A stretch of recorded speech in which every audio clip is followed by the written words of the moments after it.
All right, guys, I just installed a solar system on this customer's 2018 Freedom Elite.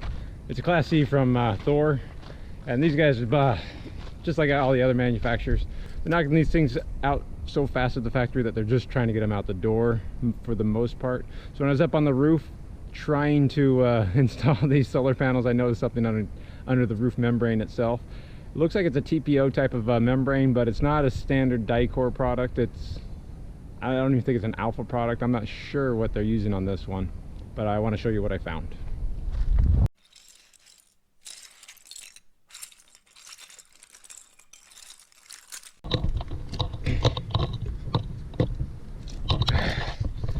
Well, there's a system I installed. So I don't know if you're gonna be able to see it very well because it's so bright out here. But right here, there's a bump. And the whole membrane itself flexes around that bump. I thought it was a staple sticking up or a screw sticking up, but I can feel the base of it right here, and it feels rigid. Or, not rigid, but I don't know, almost serrated. So I think this is actually a screw head right here, and that's the edge of the screw. So somehow, this screw got trapped underneath this membrane. So I could cut this out and just seal over the top of it, but what I'm going to try to do first, if I can, is take this vent off and try to actually pull that screw out from under the membrane. I try to put as few holes in the roof as I can. So that's what I'm going to do. I'm going to rip this vent off. I should do this in the shop, but it'll take more time to get it into the shop than I think getting the vent off will be. So let me do that first. All right, so it occurred to me that maybe you guys couldn't see anything because it's so bright up here with the white roof and the bright sun. So I'm gonna come on this side and try to cast it in shade. All right. So there I am moving it around. There's the head of it. So if you were to actually push it down this really hard, this would rip. I don't know if you can see me pushing that down. I wish I had a way to show you better, but that's it. We'll see if that turns out any better.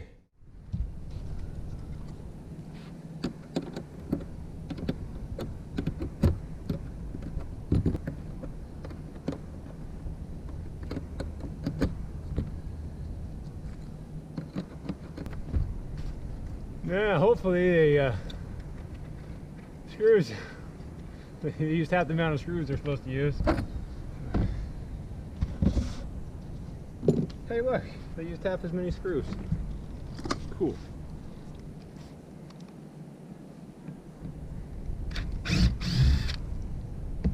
Guess if I was smart I would have cranked it down though. I'll never be accused of being smart, I don't think.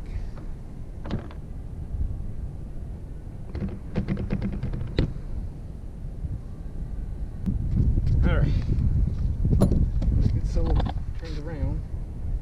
Now generally when I try to find screws in the sealant, I'll just slide along till I hit something, but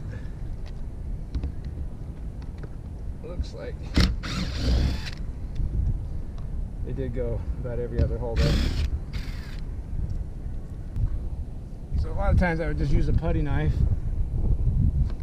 to find the edge, but I don't want to put that metal edge to the roof membrane because I don't want to damage the roof. I'm trying to fix a problem, not cause more problems. So just use this plastic bone.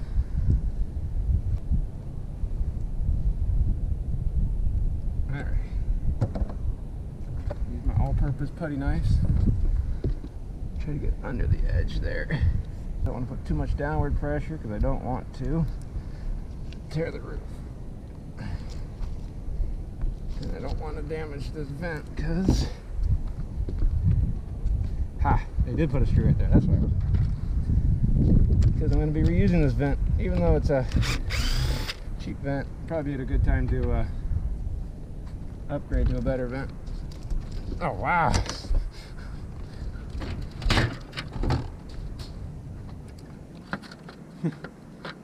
Not a cheap vent at all. That's what it is. That's why it didn't stick. So they used butyl tape under here, but they didn't take the paper out of it.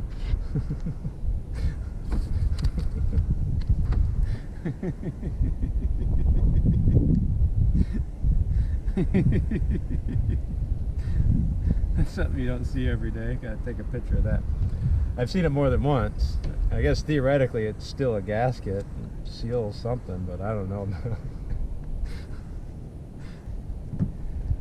So, gotta be easier to put back next time. I'll take the paper off.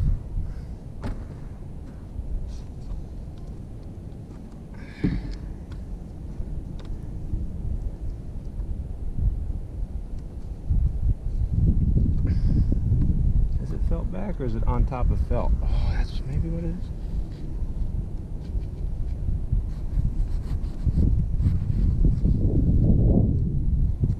Okay, that's a new one I don't think I've really ever seen before. So it is like it's weird, it feels like a TPO on top, but it has a black layer underneath, and it's got foam, this foam. It's not foam, it's felt. So they used a felt backing on top of the roof membrane, or underneath the roof membrane, but on top of the decking. That must be pretty new. So now I'm concerned that I don't feel felt under here, so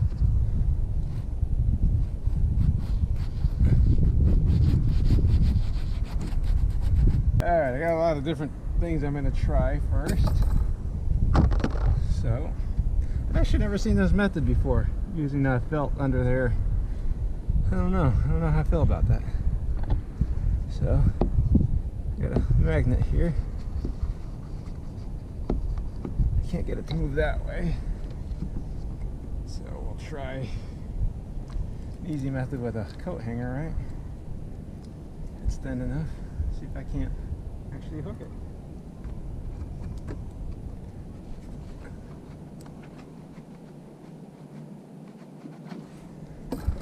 Alright, I need to make a little bit more space under there. So this is a plastic nylon guide or a shoe. It'll slide out, so it shouldn't tear the material.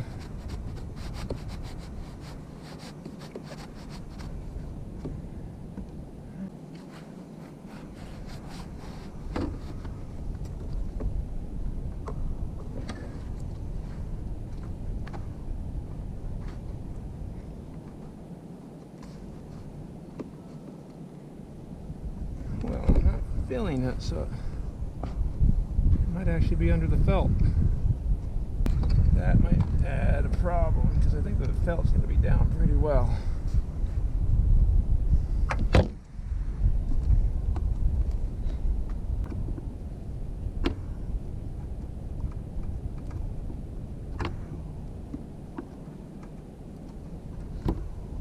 Let's see.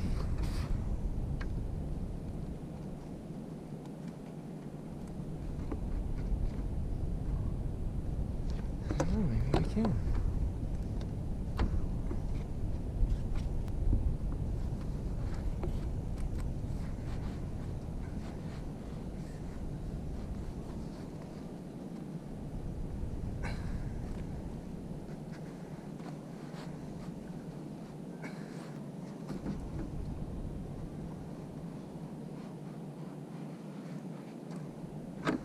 Ha ha ha, look what I got.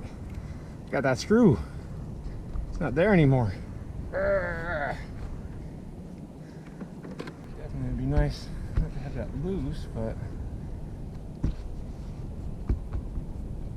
seems to actually separate really easily, almost like it's floating.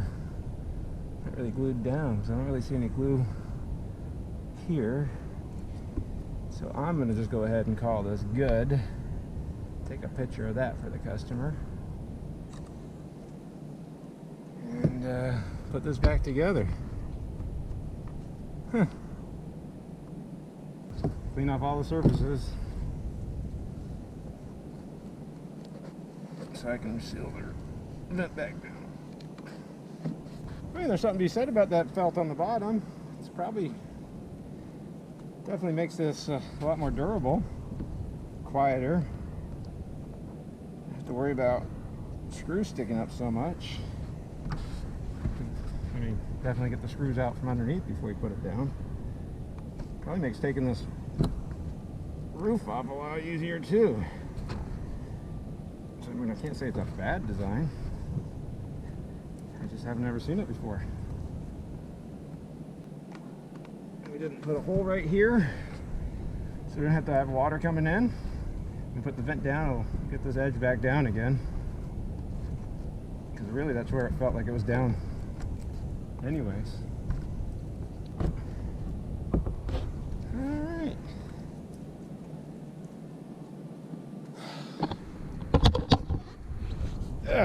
Whew. So what I'm going to do is I'm going to take this vent into the shop, clean it off in the shade, get some screws, come in here, get the sealant, screw it back down. There's no reason to watch me do that part. So I took the paper backing off, so now it's actually sticky. So I can put that vent down. I've cleaned it off good enough to put back down again. Normally I don't like to reuse old vents, but I don't have one in stock, and I don't know. Not old vents, just these cheaper ones, because usually it's more labor than the vent's worth. So at any rate, I'm just going to clean off this right here with some soap and water and put it all back together.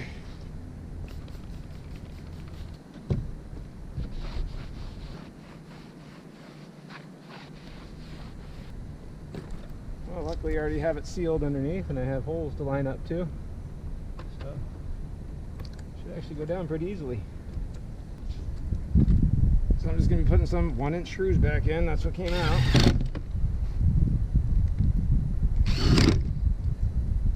But I'll put them in every hole now.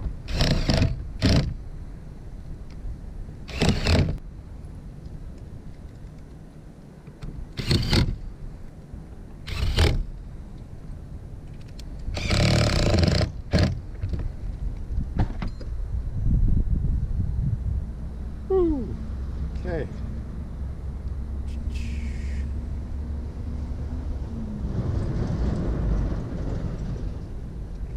So unfortunately,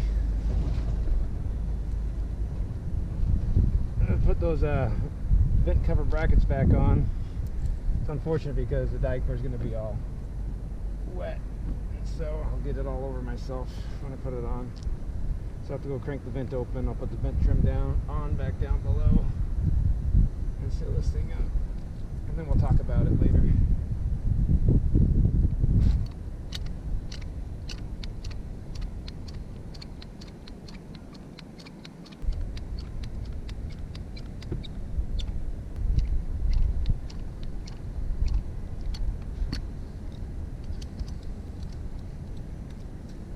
Alright, on the lap center, I just like to lap the joint.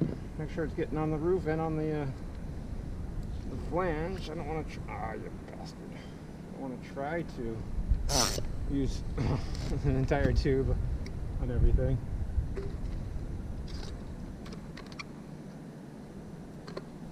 But yeah, when you go to reseal, you can use 3 times the amount of sealant, because now you have to go all over all of this. So peel and seal is always better, but that's expensive to do that.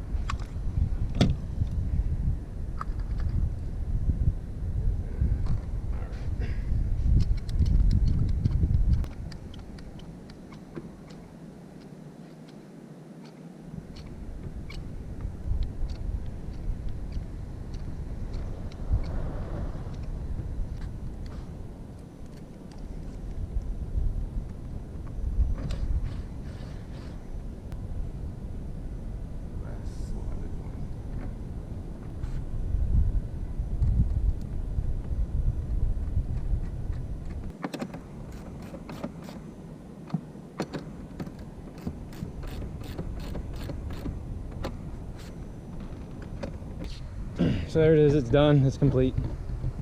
Before I get off this roof, I noticed one more thing.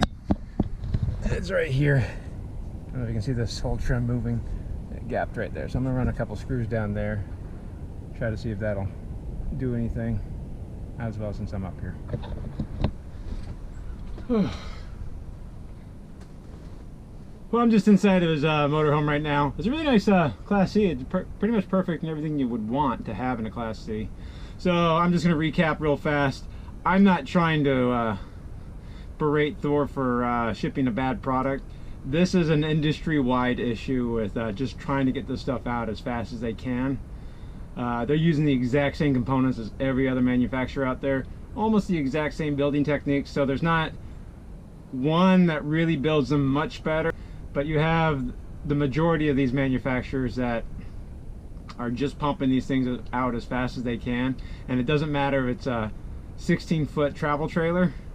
This is a problem from the most entry-level travel trailers to the most high-end of diesel motorhomes. They're getting slapped together pretty fast. And we're also asking a lot of these machines driving down the road as a house.